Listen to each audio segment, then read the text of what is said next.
안녕하세요. 울산대학교 병원 정신건강의학과 전진영입니다.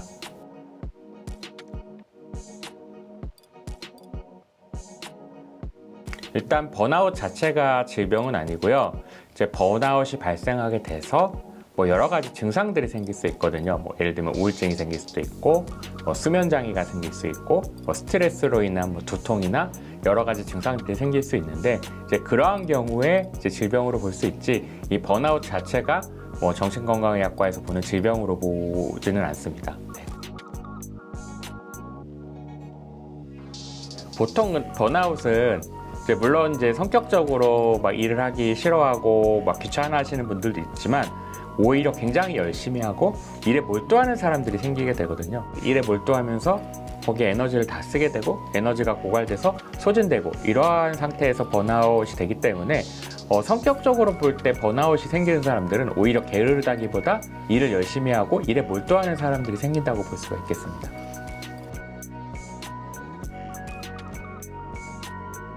일단은 그렇게 도시를 떠나서 사는 분들의 사연이 굉장히 다양하고 여러 가지 원인이 있겠지만요. 어떻게 보면 번아웃이 돼서 번아웃이 정말 최고조에 이르면 사람들이 정말 직장을 그만둔다거나 떠나가게 되는 경우가 있는데요. 자연으로 들어간 분들은 거기서 정말 또 적응을 하고 또 제2의 어떤 것들을 찾아가지고 사는 경우도 많기 때문에 특정 상황을 가지고 적응을 못했다든지 그렇게 보기는 어려울 것 같고요. 오히려 어떤 면에서는 잘 극복해서 자신의 것을 좀 찾아가는 사람들이라고 볼 수도 있겠습니다. 네. 번아웃이 지속되면 여러 가지 이제 집중력 저하라든지 아니면 수면 장애 같은 것들이 생기게 될 수도 있고요. 우울, 불안, 무기력 이런 것들을 호소하게 되고, 그렇게 되면 이제 낮에 일을 하는데 실수가 많아진다거나 아니면 일을 하기 싫어서 정말 업무 능률이 많이 떨어진다거나 이럴 수도 있고요. 직종에 따라서 실수하는 것이 굉장히 좀 큰 문제로 이루어지는 그런 직종도 있을 것 같거든요. 예를 들면 저처럼 병원에서 일한다거나 어떤 운수업에 종사한다거나 아니면 되게 정밀한 어떤 기계 같은 것들을 사용을 한다거나 이럴 때는 이제 번아웃에 빠지면 또 다른 문제를 일으킬 수 있기 때문에 거기에 대해서 관리하는 것이 굉장히 중요하다고 할 수가 있겠습니다. 이제 다음 보시는 것이 이제 번아웃에 대한 설문지인데, 여기서 해당하는 것이 있으시면 내가 번아웃은 아닌가 한번 생각해보는 것도 좋을 것 같습니다. 번아웃이 있다면 일단 자신의 어떤 상황을 잘 알고 그냥 적당한 휴식을 가지는 것이 중요하고요. 정말 휴식이 정말 어렵거나 이렇다면 일과 직장을 분리하는 것도 굉장히 중요하거든요. 그러니까 되게 번아웃이 있는 사람들의 특징이 집에 와서도 자꾸 일에 대해서 생각을 한다거나 아니면 점심시간에도 자꾸 일에 몰두한다거나, 물론 바쁘고 어려운 상황에서 이런 것들이 어려울 수 있지만 어떤 일 전체에서 자신만의 시간을 갖고 일과 어떤 나를 분리하는 것이 굉장히 좀 중요하다고 할 수가 있겠습니다.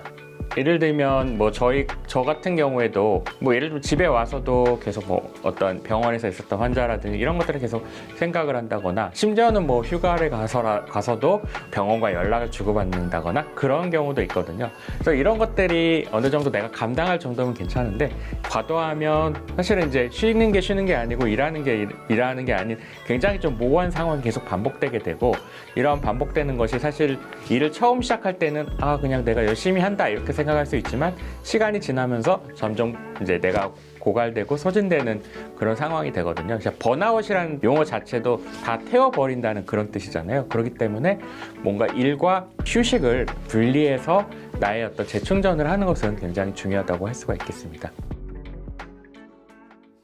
번아웃 책에는 최악의 경우 그만둘 수 있다는 자세로 일하라 이런 얘기도 있더라고요. 네. 방송 써도 될까요? 근데 이게 되게 비난을 받을 수 있는 게, 이런 거 저도 강의 같은 걸 해보면 일과 분리하라는데 너는 하겠지만 우리는 직업 자체가 이렇게 할 수가 있거든요. 좀 조심스럽기는 해요. 근데 병원 말고 이런 그런 구청 같은 데 사회복지사 같은 사람들도 코로나 때 되게 그런 게 심했거든요. 집에 있어도 연락 오고, 사실은 이제 집에 가서 그러면 쉬는 게 아니거든요. 계속 연락이 계속 오니까 그런 것들이 되게 좀 문제인 것 같더라고요.